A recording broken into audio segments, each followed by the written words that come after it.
शुभ सकाळ तुम्हाला सगळ्यांना। आज मला चांगलं बरं वाटायला लागलंय आणि माझा आवाज पण तुम्हाला चांगला येत असेल। आज सकाळी सकाळी आज पोरांची सकाळची शाळा असल्यामुळं जरा लवकरच उरकून घेतलंय सगळं आणि पोहे करायचे आज तर त्याची तयारी इथं सुरू झाली। ओवी खा बाळा।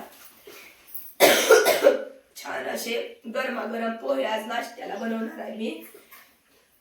तर सकाळी सकाळी छान अशी भाजलेली कणस आणि लिंबू टाकून खायचं काय कणीस। पोहे पण झाले तर गरमागरम चहा एकदम भारी नाश्ता आहे आज। खारी पण आहे। खारी पण आहे। बाय आज बाबायला घेत घालवायला तुम्हाला। जय सद्गुरु।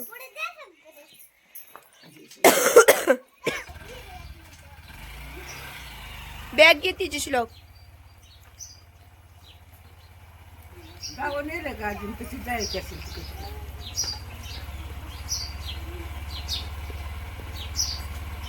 नीट बस।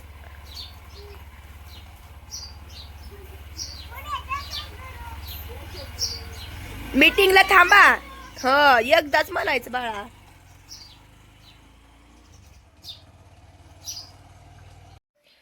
श्लोक आणि ओवी तर सकाळी सकाळी शाळेत गेले पण एवढा सगळा पसारा पडलेला होता जो मला अजून साफ करायचा होता बरं का। सकाळची शाळा म्हटल्यावर एवढी सगळी घाई गडबड आणि एवढा सगळा पसारा होऊन जातो बघा। सगळीकडे नुसता पसाराच पसारा पडलेला होता।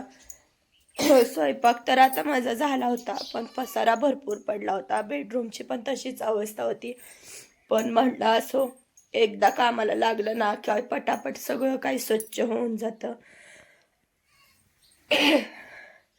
आणि या चिमण्या तर ना बघा अशा आमच्या घरात रोज येऊन बसलेल्या असतात। तुम्हाला दिसतायत का? दरवाजा उघडा राहिला की यांचं हे काम सुरू असतं। घरात येऊन बसायचं परत बाहेर जायचं असं सगळं काही यांचं काम सुरू झालेलं असतं। आणि परवा मी हे वॉलपेपर मागवलेला आहे। कसं वाटतंय तुम्ही मला नक्कीच कमेंट करून सांगा बरं का। खरं तर हे वॉलपेपर ना एकाच भिंतीला सगळं लावायचं असतं पण याचे ना असे छोटे छोटे तुकडे होते आणि त्याच्यामुळे मी एकाच भिंतीला काय लावलं नाही। असं ह्या भिंतीला थोडंसं ह्या भिंतीला थोडंसं असं लावलंय। पण कलर फ्रेश असल्यामुळं ना छान वाटतंय असं मला वाटतंय। बाकी तुम्हाला कसं वाटतंय हे कमेंट करून नक्कीच मला तुम्ही सांगा। आपल्या घरी आज नवीन मेंबर आलाय तुला माहितीये का? सगळी गुरं विकली होती, म्हैस पण विकली, गाई पण विकली। खायची अडचण होती त्याच्यामुळे त्यांना खायला जास्त वैरण नव्हती त्याच्यामुळं पण एक छान असा एक नवीन मेंबर आपल्या घरी आलाय आणि हात लावू देत आहे काय पण करू देत आहे आणि ह्याला येसन पण घातलेली नाही अजून तरी पण एवढं गरीब आहे। आंघोळ घातली बरं का। ह्याला हळदी कुंकू पण मी लावलं होतं आल्या आणि छान अशी आंघोळ पण आता ह्याची झाली मारायला लागली। आता खाल्लंय पण हिनं आणि मस्तपैकी सावलीला आता बांधलंय। एवढी छान अशी म्हैस आहे। आता ही लवकरच मोठी होणार आहे आणि मग हिचं दूध आपण खायचंय पण जास्त मी मारेन बघ असं करते। गरीब आहे म्हणलं की लगेच मारायला चालू करते। अशी नाटकं पण ऐकते तिची। अजून आपल्याला जेवण करायचंय। आज जेवायला बनवलेलं आहे मटण बरं का। माझी घरातली कामं होईपर्यंत तर श्लोक आणि ओवी शाळेतनं पण आली। त्यांची कसली शाळा शनिवारची घालव्यापर्यंत जेवढा उशीर गेला नाही सगळी साफसफाई करून घरातली कामं होईपर्यंत आली पण दोघं। आता जेवण करायचंय म्हणलं आमच्या घरी नवीन मेंबर आलाय तर ही मुलगी आहे बरं का। हो म्हणलं आणि हिला येसन नाही त्याच्यामुळे असा आगाऊपणा करते बरं का। आणि आता नवीन आहे गडी माणसाची सवय होती तिथं तर अशी नाटकं तर थोडीफार करणारच आहे का नाही। थोडीफार नाटकं तर करणारच आहे पण तसं काय करत नाही बरं का। गरीब आहे पण तिला आठवण आली एखाद्या वेळेस तर माराय बघते। चला आता छान असं जेवण। काही नवीन मेंबर कसा वाटतोय कमेंट करून नक्की सांगा बरं का। आमच्या घरातली पाहुणे ही फॅमिलीमध्ये मिक्स होऊन जाणार आहे छान अशी एकदम गरीबी अशी आहे बरं का नवीन पाहुणी। तुम्हाला कशी वाटली नक्की सांगा। तुला आवडतं म्हणून आज मी आपल्या झाडाचं छान असं अंजीर तोडून आणले बघ। एकदम लाल असं पिकलंय आणि त्याचा वास पण एकदम छान येतोय। ओवीला अर्ध राहू दे आणि तू अर्ध खा। श्लोकला तर अंजीर भरपूर आवडतं आणि एकदम छान असं हे अंजीर आहे.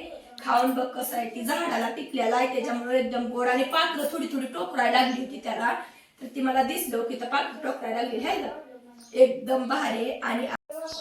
आणि आज जेवायला मस्तपैकी बाजरीची भाकरी आणि मटणाची सुक्की भाजी आहे.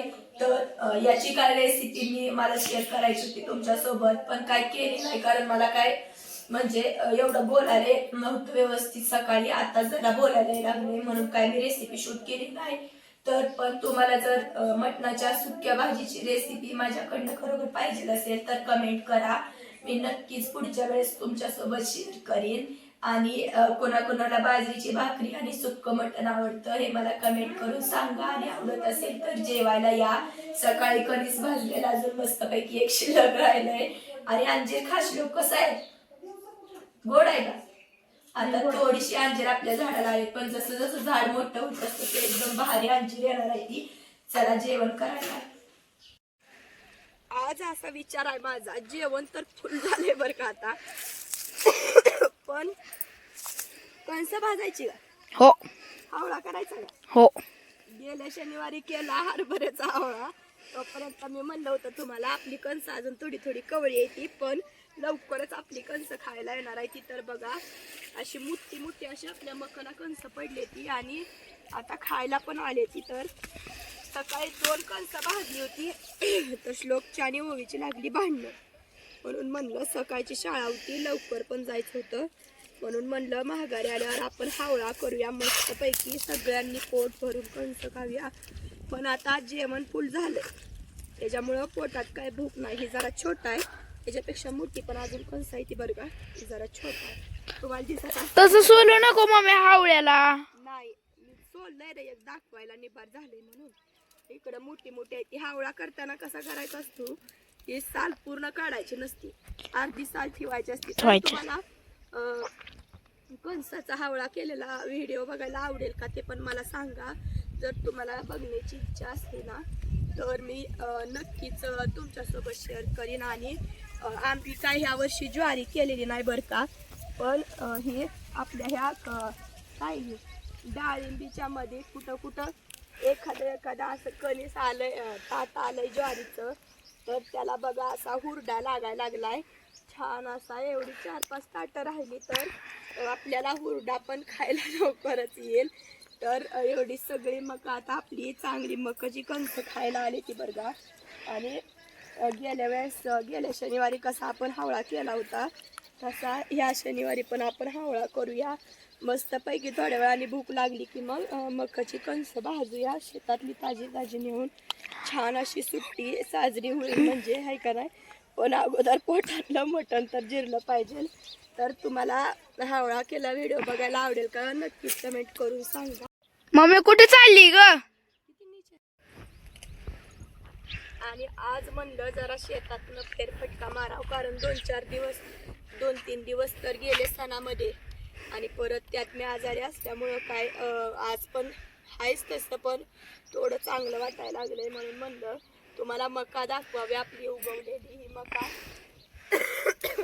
सारं वडताना आम्ही तुम्हाला दाखवली होती ती व्हिडिओ, तुम्ही बघितलाच असेल सारं वडलेला. तर छान अशी आपली सगळी मका आता उगवली बघा. आणि पाखरं बसून ही मका खाते की म्हणून ही पाखरपट्टी आम्ही बांधली होती. तर त्या पाखरपट्ट्यांमुळं अजिबात सुद्धा पाखरं बसली नाही आणि मका एकदम चांगली उगवली आहे. इकडे एक पुढं एकदम छान अशी सगळी आपली मका उगवली. काल पण ह्याला पाणी दिले अजून, त्याच्यामुळं गार आहे अजून सगळं. कुठं कुठं पाखरं उकरून टाकायला लागली की बघा अजून बसते की पाखरं मोठी झाली आता. पण एकदम दाट अशी चांगली मका उगवली. आम्ही दोघांनी सारं वडलं होतं ह्या मकाचंही, तर तुम्हाला माहितच आहे एकदम छान असं ही रान पण दिसतंय आता आपलं. आणि एकदम भारी मका उगवली. भुईमुग काय अजून थंडी असल्यामुळं ना भुईमुग काय अजून उगवलेला नाही, पण हळूहळू ती पण उगवल. जशी जशी त्याला उष्णता मिळेल तसा तसा भुईमुग पण आपला लवकरच उगवल. चला बघूया तरी पण उगवलाय का अजून. आपला भुईमुग पण आता उगवायला लागलाय बघा. हो असा कुठं कुठं एखादा मोड उगवायला लागलाय. त्याला पण पाखरं भरपूर त्रास देते ती, म्हणून आजीबाईनं अशा काट्या रोवून हे असं पाखरांना भेसाठी लावलंय. जुन्या माणसांचे जुने काहीतरी उपाय असते, त्यांना माहिती असतं, काहीतरी त्यांच्या डोक्यात असतं, अगोदर केलेलं असतं. आणि भुईमुगाला आजच पाणी दिलंय, त्याच्यामुळं भरपूर वल्ला आहे, त्याच्यामुळं आज काय मी जात नाही. पण अजून 2-3 दिवसात आपला भुईमुग सगळा चांगला उगवून येणार आहे. आणि हे जे तुम्हाला दिसतंय ना, हे आतमध्ये नको जाऊ जास्त. आणि हे जे तुम्हाला दिसतंय ना, हे सगळं लावलेलं आहे ते हे त्या पाखरांसाठी. तर त्याच्यामुळं पाखरं अजिबात बसत नाही ती बरं का. तुम्ही जर कुठलं पीक केलं असेल तर असं पाखरपट्टी किंवा हे असं खाऊन काटकी रवायची तर भेटते ती पाखरं. त्याच्यासाठी तुम्ही नक्कीच असा इलाज करू शकताय. जुन्या माणसांच्या जुन्या सवयी असते त्या काय काय टेक्निक त्यांच्या वापरल्या ना तर चांगल्या फायद्याला येते त्या. बघा मला कसं वाटतं हे ते लय भुईमुग उगवलाय हो की तो उगवलाय. हा उगवला इथं कुठं कुठं उगवायला लागलाय. 2 दिवसात बऱ्यापैकी दिसतोय अजून. आता ह्याच्यामध्ये जास्त नाचायला नको कारण पाणी दिलेलं आजच वल्लाय जास्त, त्याच्यामुळं उगवल्यावर परत अजून दाखवूया. पाखरपट्टी कुठं किती हलायला लागली. तशा हल्लं की त्याचा आवाज इथून ती पाखरं पळून जाते. हम्म. चला